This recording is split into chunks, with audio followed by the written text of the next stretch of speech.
afternoon, everyone. Good afternoon. As I said on the first day of session, my top priority this year is to protect Marylanders. We knew this year would be different, and to achieve the goal would mean putting aside what we like to do in favor of what we have to do. No one up here wants to talk about cuts. No one wants to talk about revenues. But responsible governing means having the tough conversations. It means doing what is right, not just what is politically convenient. And over the past several weeks, the governor, the Senate president, and I all come to the table to do just that. The budget we are announcing today reflects our shared democratic values and strikes the right balance to face our fiscal challenges head on. We are making cuts. In fact, our budget includes $500 million in additional cuts to what the governor originally proposed. But as Donald Trump continues his assault on workers, healthcare, and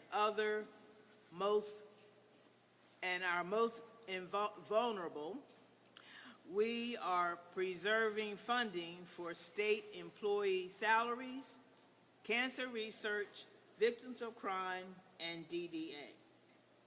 We are raising revenue. We are asking the wealthiest Marylanders to pay their fair share.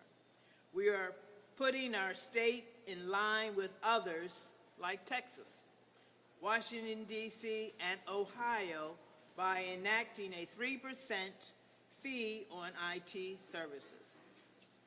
And as Donald Trump obsesses over cutting taxes for the top 1%, we are providing tax breaks to low and middle income Marylanders who will struggle the most under his administration.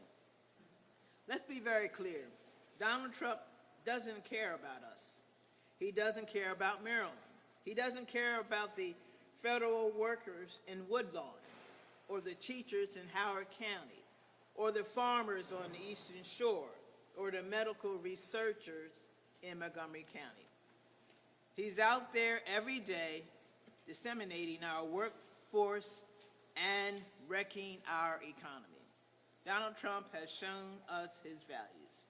Our budget, our democratic budget, which invests in our workplace, in public education, in health care, and in transportation, reflects ours. Thank you. I'll now turn it over to my friend, Senate President Bill Ferguson. Thank you. Thank you very much, Madam Speaker. Thank you, Mr. Governor, Madam Lieutenant Governor, and to the leaders behind me, the chairs of our fiscal committees in the House and the Senate. I'm deeply thankful for their work over these last 70 days. We are announcing today a significant framework for the state budget. Legislative leaders, along with the governor's office, have agreed to a state budget framework that strikes what I and all of us believe is the right balance between fiscal responsibility and protecting our core social safety net here in the state of Maryland. The Senate, House, and governor's teams have worked diligently over these last 70 days to put forward a budget framework that I strongly believe sets Maryland on the right path at this critical moment in time. With a potential storm looming from the federal government, we must rechart a new path for our great state that accounts for the chaos and uncertainty that we are seeing from D.C. every day. Getting here certainly has not been easy, as we don't have the full federal picture. But based on the last 2 months of the federal administration's slash and burn approach to governing, we do have a pretty good idea of what's coming later this year. The cost we may bear to the Trump administration's destruction is what I've been thinking about the most as we've had to make critical decisions on how best to balance our budget and, importantly, prepare for our future. Now, let me set a little bit of the economic picture here in Maryland. Right now, we currently rely on less than a third of our economy to provide 100% of our sales tax revenue. That no longer makes sense for our state. This budget framework includes important and responsive changes to tax policy, funding for education, and adjustments to state spending, changes that will have a net positive impact on Maryland residents and businesses alike. Let's dive into some of the key highlights. In order to achieve our revenue numbers, we had to consider many possibilities and proposals. And as we've moved through this legislative session, I have said many times that everything was on the table. Today, I want to announce that we have agreed to take a number of things off the table. We are not increasing the Maryland sales tax rate on goods. We are not adding a fee for deliveries. We are not increasing property taxes. We are not raising money from iGaming. We are not increasing the estate tax. We are not making changes to the car trade-in allowance. We are not imposing any new taxes on sugary drinks or snacks. We are not raising the gas tax. And when it comes to the sales and use tax, in broadening this growing part of our economy, we are not touching anything related to accounting, payroll, staffing, office support, employment services, consulting, design and printing, public relations and marketing, or financial services. So you must ask, what are we doing? 45 states across this country already tax services. We are modernizing our tax code, and in doing so, we likely will be the only state in the country to tax services at half the rate of our regular sales tax on goods. Instead of increasing Maryland's sales tax rate to 7%, we are expanding it in a targeted way. And we are doing this expansion of the sales tax because of what we saw from the Trump impact of the revenue write-down of $350 million to our state's economy. This budget introduces an expansion of revenues on data and IT services at half the rate of the current rate on goods. As our economy increasingly becomes digital, this revenue expansion acknowledges the growing role of IT in our daily lives and business operations, and the use of technology to replace workers. It also acknowledges that many goods, such as software programs, are now sold at yearly or monthly services. In fact, there's an entire industry that has been created avoiding the sales tax on goods. Some call it SaaS, or software as a service, which has become a modern-day good. Now, let's talk about the personal income adjustments.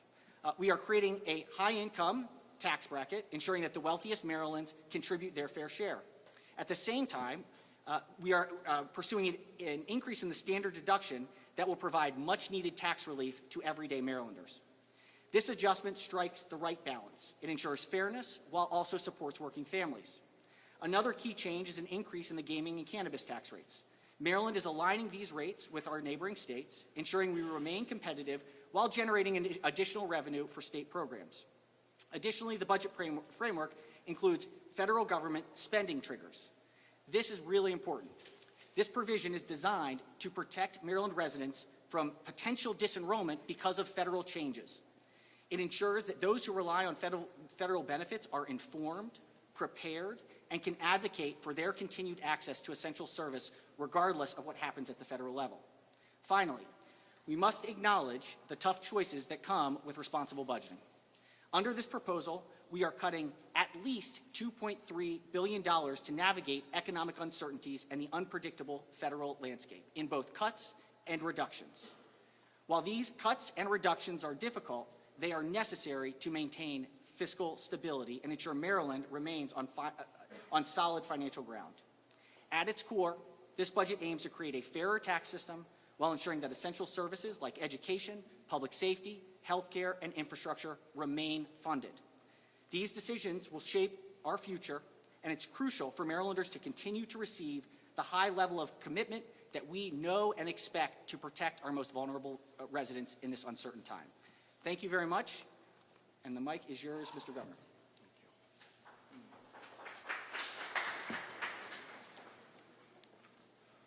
Thank you so much, and good afternoon. I am proud to announce that our administration has reached an agreement on a framework for the final budget with the Maryland House of Delegates and the Maryland State Senate. And to fully appreciate the significance of this moment here today, you have to remember the path that got us here in the first place. Because the budget that I introduced on January 15th came 5 days before the inauguration of President Donald Trump. And the thing that we have seen is that the world has fundamentally changed in just the past 8 weeks. According to the credit rating agency Moody, federal cuts pose a greater threat to Maryland than to any other state in the country. And we have seen thousands of federal employees laid off and offices nearly shuttered. The President has launched a reckless trade war with our allies, including our largest trade partners, and those tariffs could mean over a $2 billion impact on our economy and directly harm our people. We're talking about the poultry farmer in the Eastern Shore, who's now paying 25% more. We're talking about the dock worker in Baltimore, who now has less work because there's less cargo. We're talking about the restaurant owner in Western Maryland, who can't afford tomatoes or avocados or eggs, many of the basics that they rely on to keep their business going. And if we needed any more evidence that the Trump-Vance administration is a clear and present danger to our economy and to our people, just last week, President Trump announced his intention to cancel the FBI headquarters project in Prince George's County, Maryland. Maryland was selected as the best place for the FBI to meet its public safety mission. It's a project that would generate over $4 billion in economic activity for Marylanders. It's a project that would bring over 7,500 jobs. It's a project that was a decade in the making, and he canceled it by a press conference without warning, without speaking to Congress, without speaking to us as a state, simply announcing that he would not go to Maryland because, as he called it, it is a liberal state. But while we've watched dysfunction and chaos from Washington, here in Annapolis, we've been working together.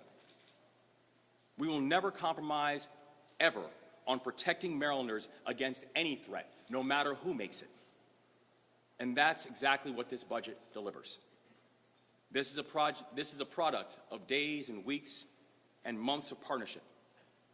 And I'm proud to stand with Lieutenant Governor Miller. And I want to thank Speaker Jones and President Ferguson and their staffs.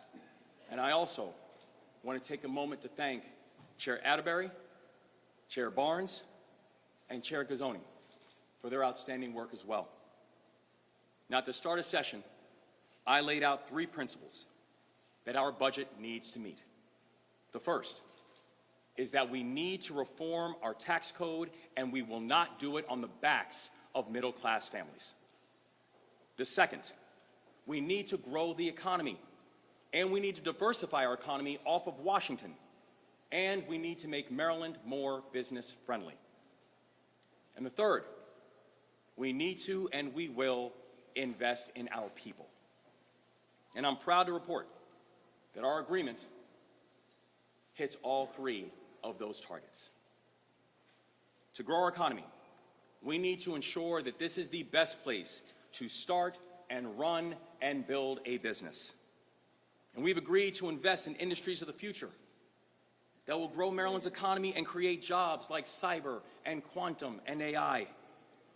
And we will also protect incumbent industries and sectors that is at the heart of our larger prosperity, from our ports to our trade assets. And importantly, we need to diversify our economy because we can no longer count on Washington, D.C. to sustain our economic growth. Economic development investments in the final budget will go hand in hand with the legislation that we've introduced to grow the economy. We are streamlining state programs to make them more efficient and more effective. We are cutting red tape and reforming the procurement process to help our entrepreneurs build out their ideas and help them to bring them to scale. And we are transforming Maryland into a state that is unapologetically pro-business and unapologetically pro-growth, and not just in words, but also in deeds. Because of our emphasis on growth, our biggest framework will emphasize spending cuts over tax increases to help us to close the budget gap. Together with the House and the Senate, we've agreed on a framework that includes at least an additional $500 million in targeted cuts on top of the cuts that our administration has already proposed. This is the largest amount that has been cut from a Maryland state budget in 16 years. This is what responsible governance looks like. I also want to thank the General Assembly for studying our income tax reform plan and refining it to ensure that we hit our goal of delivering tax relief to the middle class, because this was not negotiable.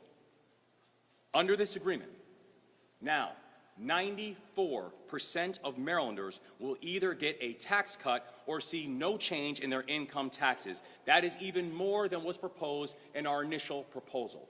94% of Marylanders will either get a tax cut or see no change in their income taxes. For a third year in a row, there will be no increase in broad-based sales tax or state property tax. And yes, we are asking those of us who have done exceptionally well to pay slightly more, so we can have the best schools in the country, so we can support law enforcement and our firefighters, so we can make sure that we are growing our economy. We've spoken to Marylanders at all income levels about this plan, and there's consensus that if a person is making over $750,000 a year, it is reasonable to ask them to give roughly $1,800 more to help us invest in the success of our state. This budget agreement also includes a provision to add a 3% tax on IT and data services. Our plan reaches services offered by companies that will help you build your website, like Wix, and companies that help you to store information on the cloud, like Amazon Web Services.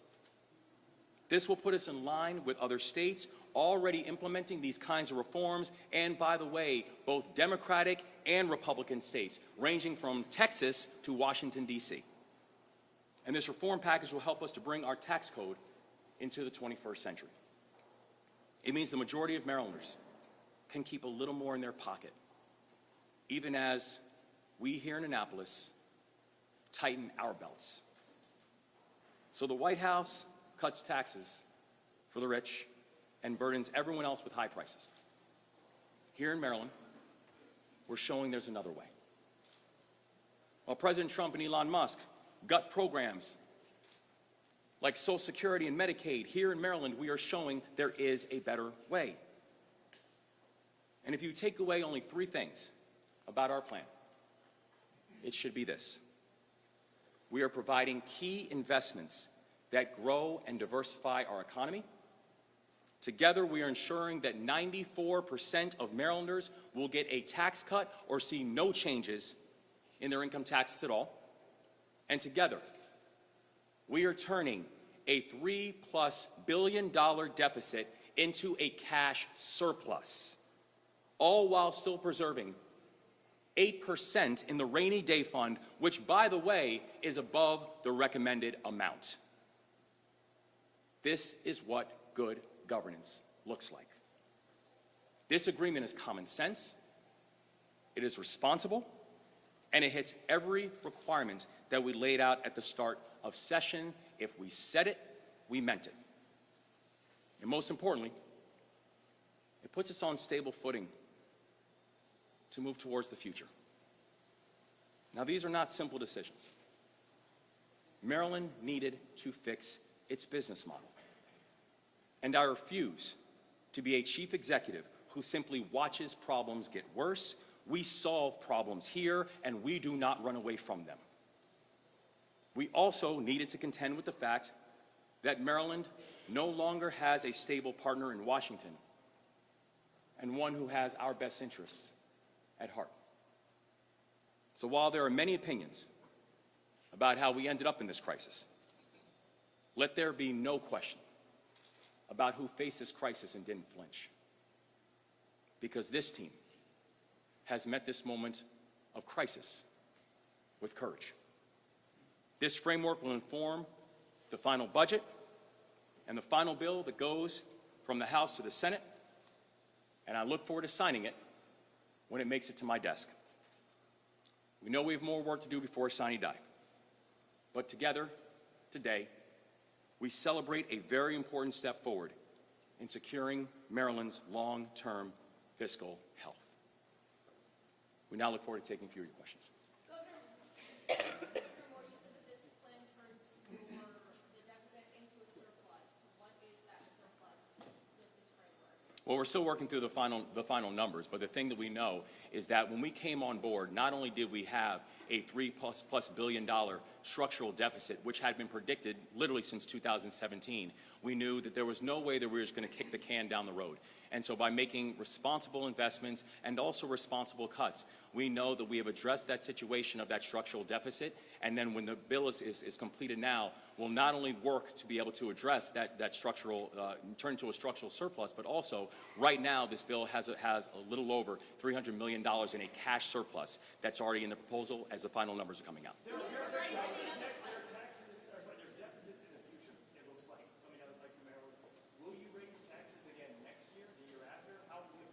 We're always going to make sure we're protecting Marylanders.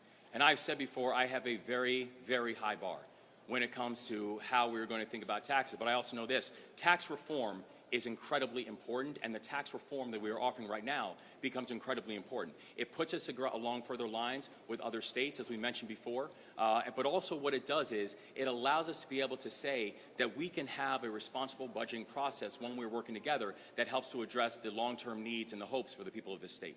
Governor, we have your statement proposed.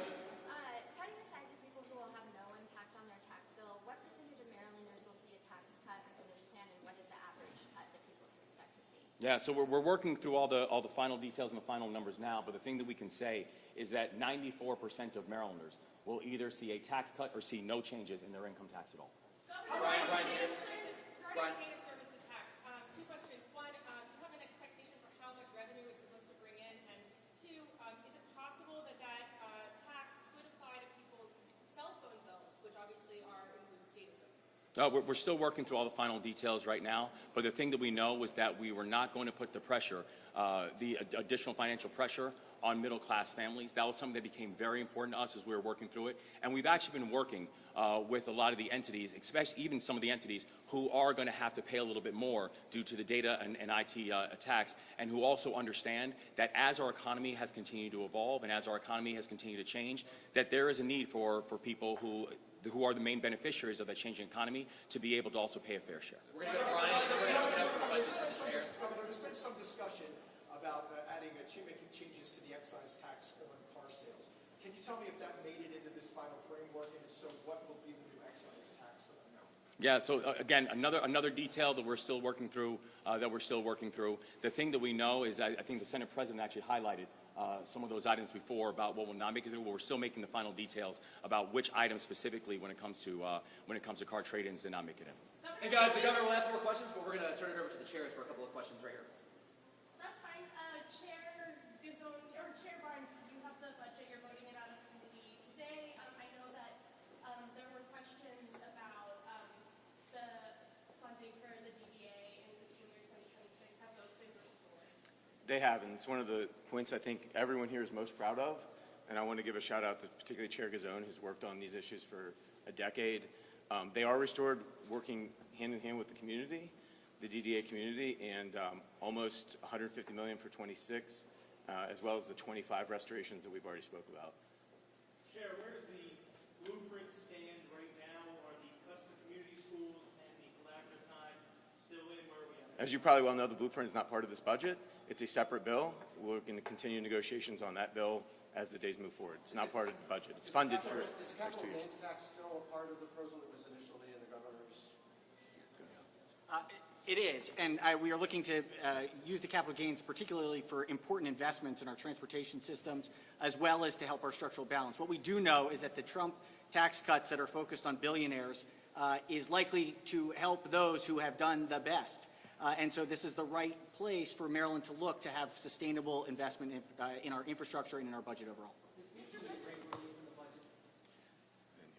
We're still working through the details of the, we are keenly focused, every single person up here is keenly focused on doing whatever we can to lower utility bills, and we're leaving the possibility open that we can give immediate relief, and that will be worked out as the bills pass through each chamber. Mr. President, on Tuesday you said that the blueprint was part of the larger budget conversation. If it's not part of this specific bill, where does it fit into this?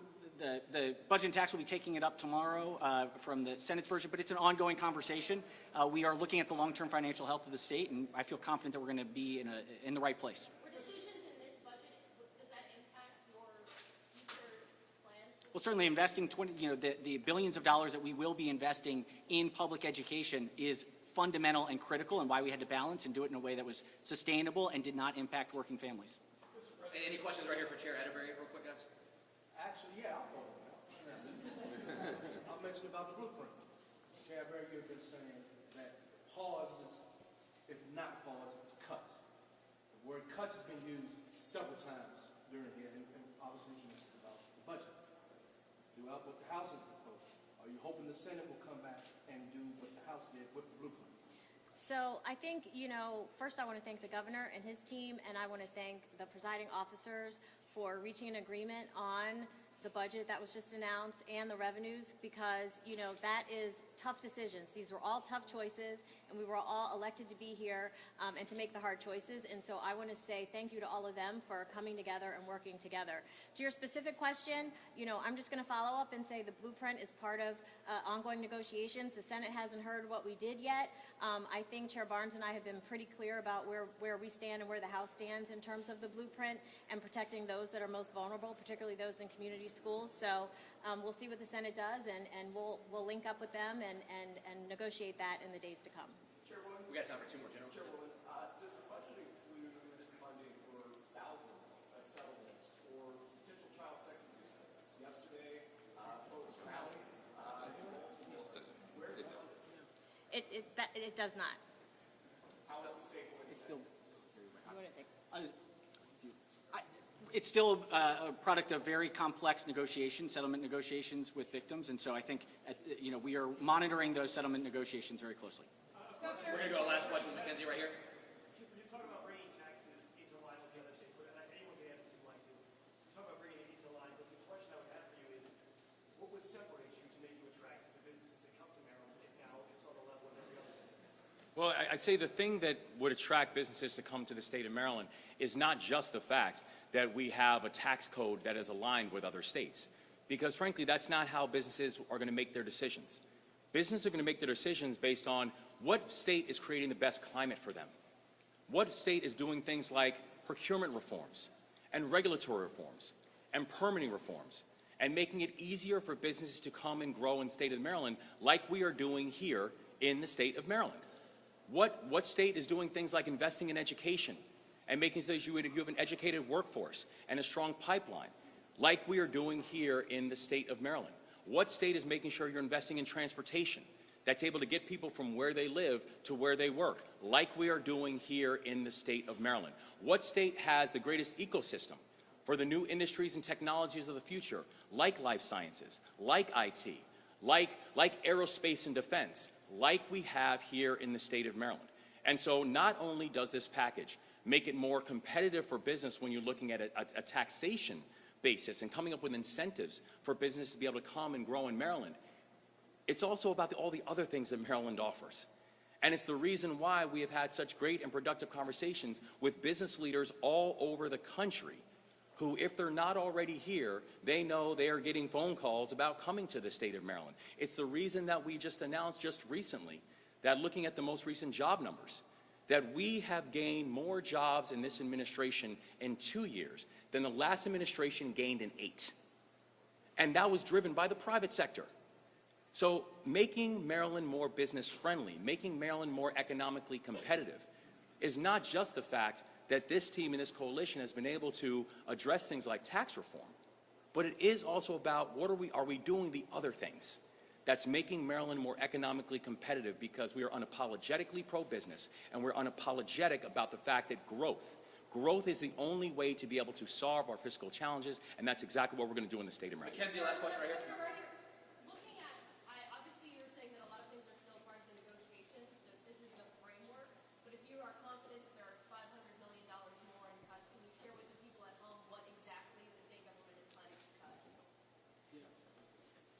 I mean, sure, I would say, the agreement includes at least this amount in cuts. These still has to go through all the committees and through each of our chambers. And so, you know, these are at least, not 500 million. We can provide, look, I think the best thing to do would be, I know this isn't the end of the discussion. You're going to see in an hour the House's version, and you'll see those cuts. It's a whole list of things. Can you give us an example of one? Vacancy reduction. See it in an hour. Vacancy reduction is a great one. All right, guys, thank you all so much. Thanks. Go. Onwards.